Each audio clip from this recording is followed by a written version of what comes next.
Thank you very much. Please, let's take our seats. Excellencies, members of Council and Management of the National Defense University, Kenya, distinguished faculty, graduates, family, friends, ladies and gentlemen, I am pleased to join you on this auspicious occasion, the third graduation ceremony of the National Defense University, Kenya, to honor and celebrate the achievements of this remarkable cohort of graduates who now join the ranks of those fully empowered to serve our nation and humanity. We are also gathered to reaffirm the ideals that define this university: excellence in education, service to the nation, and innovation through rigorous research in the pursuit of peace and security. This graduation comes at a fluid moment for our country and the globe. The pace of change is accelerating. The boundaries between traditional and evolving security threats are blurring. Our defense and security architecture is in constant flux. Rapid technological advancement, especially in artificial intelligence, are proving both a boon and a threat. These trends compel us to adopt agile, innovative, and adaptable strategic approaches across every sphere of national and international life, including our security architecture, our education policies, and the broader landscape of economic development. In these areas, flexibility, foresight, and disciplined creativity have become indispensable for national advancement. I am therefore proud that the National Defense University, Kenya, has distinguished itself as a dependable institution capable of undertaking sensitive research with far-reaching implications for our security and for our development. The work done here ensures that research-driven, data-guided, and evidence-based solutions inform national policy, strengthening our capacity to respond to rapidly evolving challenges with clarity and with confidence. I commend the University Council and management for their steadfast commitment to the research initiatives I have continued to assign from time to time. Studies addressing critical national concerns, including sustainable approaches to security in the North Rift, all of society's strategies addressing femicide, and the influence of fake news, misinformation, and disinformation on governance and leadership. Ladies and gentlemen, in my State of the Nation address yesterday, I identified human capital development as one of the 4 national priorities alongside expansion and transformation of agriculture, generation of additional energy, and expansion of transport and logistics to propel Kenya to the next frontier of leadership. We settled on human talent development because our people, the people of Kenya, are the most precious and irreplaceable resource that we have. No country can rise above the abilities of its citizens. A nation that truly intends to prosper, as Kenya does, must therefore elevate the capabilities of its people through deliberate skill development, the deepening of knowledge, and the strengthening of creativity and innovation. We are resolute in our mission to expand science, technology, engineering, and mathematics education programs fortify our innovation ecosystem, promote cutting-edge research, and cultivate a formidable cadre of high-level professionals in all those fields, in engineering, in science, in research, in technology, and associated fields. It is for this reason that the government of Kenya is committed to scaling up the National Research Fund from the current 0.8% of GDP to the required and legally provided 2% of GDP.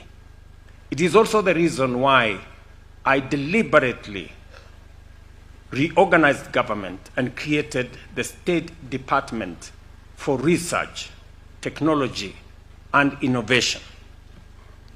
This increased investment is essential to driving this vision and will ultimately raise our national research budget to close to R1 trillion in the next 10 years. Through this fund, we expect our universities to stand at the forefront of research, innovation, and technological development.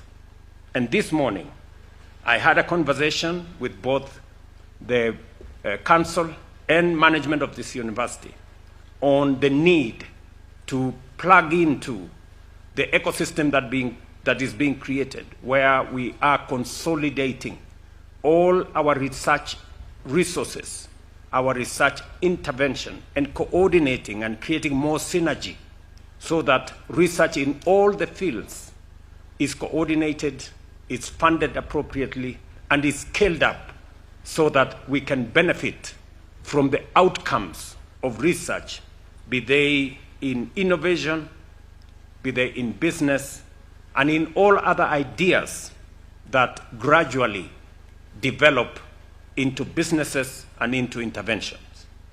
We expect to see a steady rise in patents originating from our institutions of higher learning and research. We also expect deeper collaboration between universities and industry, partnerships that design practical solutions to real-world challenges, as it happens in leading innovation ecosystems around the world, from Silicon Valley University industry clusters to the research corridors of South Korea, Israel, and Germany.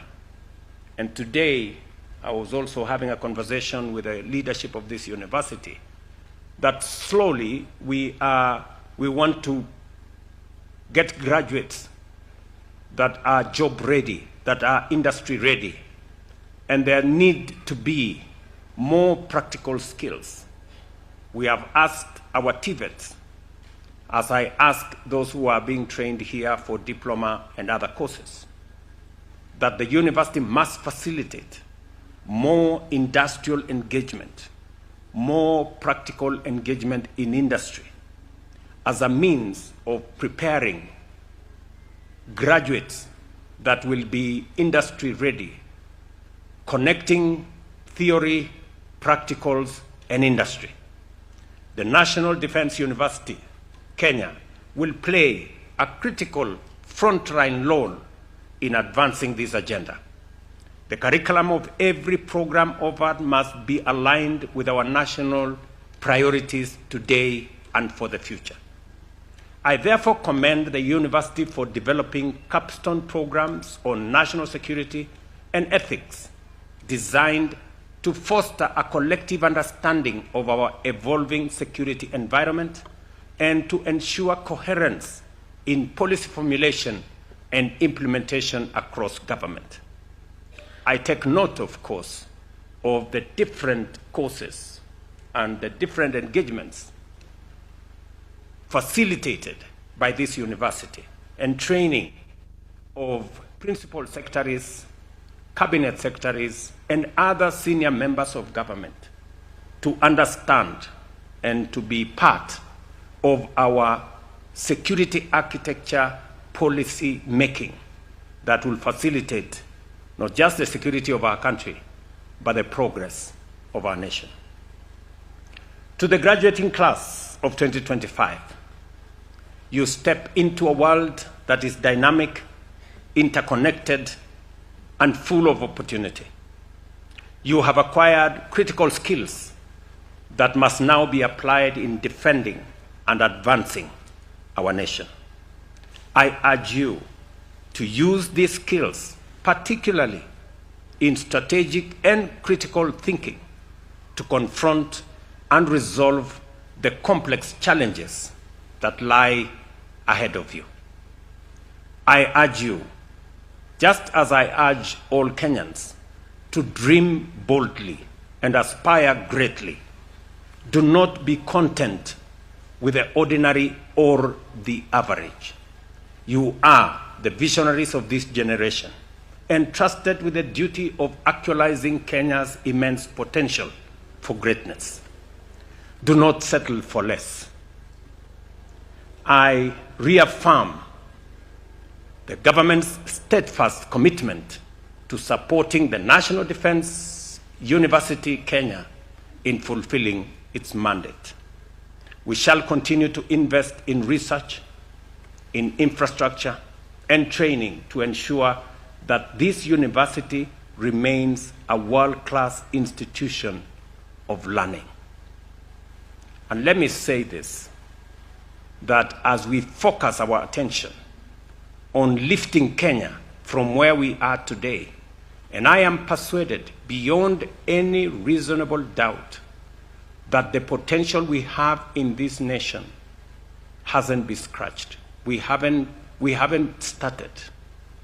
This country stands for much more greater than where we are today. And the priority areas that we are focusing on as a nation in making sure that we lay the firm foundation for our development of human capital. Because I have said, and I believe it very strongly, that the biggest, the greatest, the most important asset that we have as a nation is our human capital. And to be able to tap into the potential of our human capital, we must sharpen it through education, knowledge accumulation, training, and making sure that we unlock the largest potential possible from our human capital, and translating ideas, knowledge, innovation into practical solutions for the challenges that we face today as a nation. I am very happy to note that in our midst, we have engineers, we have people who are training in the space of science, technology, engineering, and mathematics. Because as we move our country forward with the determination that I see, like for example, next week on Friday, I will be in this county to begin the first 170 kilometers of dualing of the road from Rironi all the way to Mount Summit. That comes with requirements of human capital. I was having a conversation this week with a company that is going to undertake that huge exercise where they are investing their own resources. It's not government of Kenya resources. They will be investing in the construction of this road. And the conversation I was having with them on how we need more engineers, how we need more people to design bridges,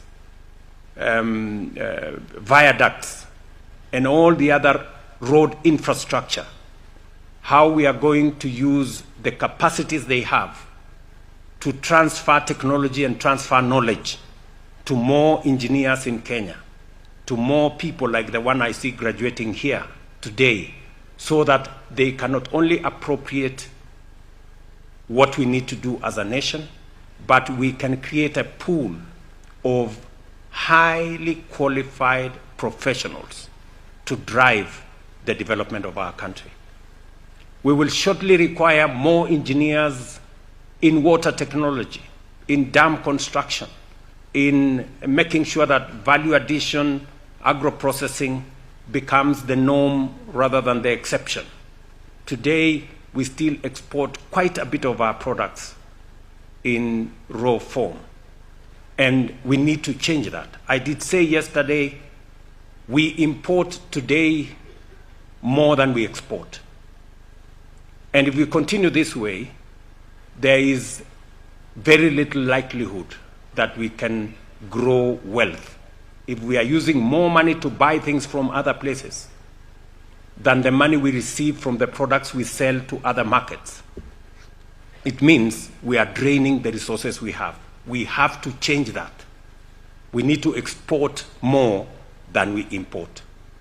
And that is the reason why logistics, making sure that we develop the necessary road infrastructure, the necessary logistics that will get our country connected, move products from markets, from fields, from farmers to markets, engage our manufacturing and agro-processing infrastructure.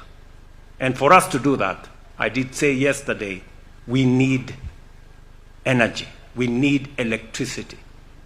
At the moment, the electricity that we have is not sufficient to power our transformation. I remember when I went to the United States for that invitation by President Joe Biden. One of the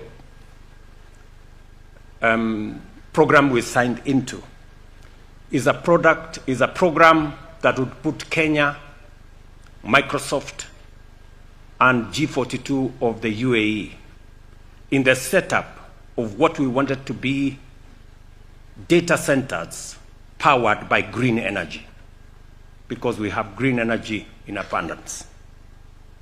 But when the details were revealed to us, we needed an extra 1,000 megawatts of energy to be able to run the data centers that we had signed into.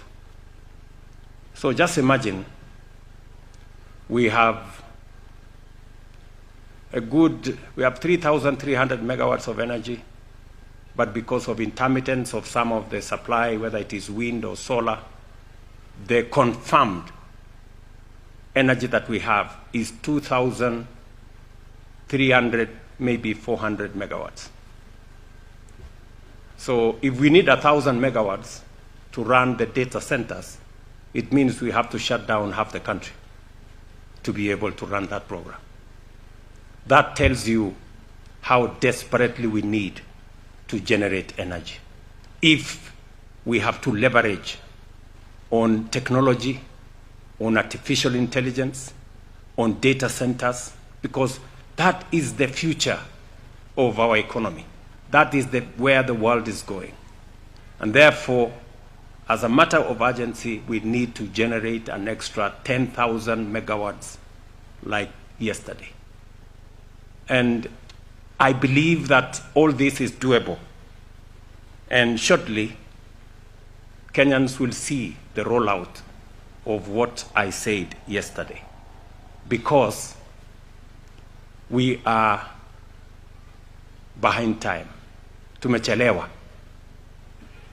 So we need to catch up with those who are moving in the right direction. So this university has a very special place. All our universities, all our institutions of learning must appropriate their place. As I said yesterday, we are going to spend more resources in equipping our men and women, making sure that our schools, our colleges, our universities are properly funded. They have the necessary capabilities to train, to teach, and to educate the Kenyan population. It is the reason why I have increased the budget for education from close to 500 billion shillings to 700 billion shillings in the last 3 years, because education is important. Our training of human capital is important, Because as I have said, no nation can grow beyond the abilities of its citizens. So if we have to move to the next level, we have to train, we have to get the men and women with the capacity to think, with the capacity to plan for our progress. So universities, colleges, I call upon you to appropriate your place, to take up your responsibility. Government of Kenya, we will raise the necessary resources. It is the reason why we have increased our university funding from about 45 billion shillings in 2022 to 82 billion shillings this year, because the training, the sharpening of our human capital is central to our development and our progress as a nation. And therefore, those of you who are graduating here today, I have told you that you occupy a very special place in shaping the future of our country. And each and every one of us must know that you have a contribution to make. Each and every one of us, from wherever you are, whatever the job you have, whatever your station in life, you have a duty, a responsibility to Kenya to make your contribution to the progress of our nation. It is not going to be a one-man adventure. It's not going to be a section or a sector. It's going to take all of us to pull together and move Kenya to the next level. I am very confident that we can do this in our lifetime. When we are here, we can do it. We can see a different Kenya when we are here. So, congratulations to the graduating class. You have our blessings, you have our prayers, you have our support as you step into your areas of responsibilities, as you step into your areas of expertise. Please do the very best. Work for whoever you work as though you are working for God. Do the best. Put your best, very best foot forward in everything that we do, and I believe that together we are going to succeed. Congratulations again. My very best wishes. Thank you for your attention. Asante sana.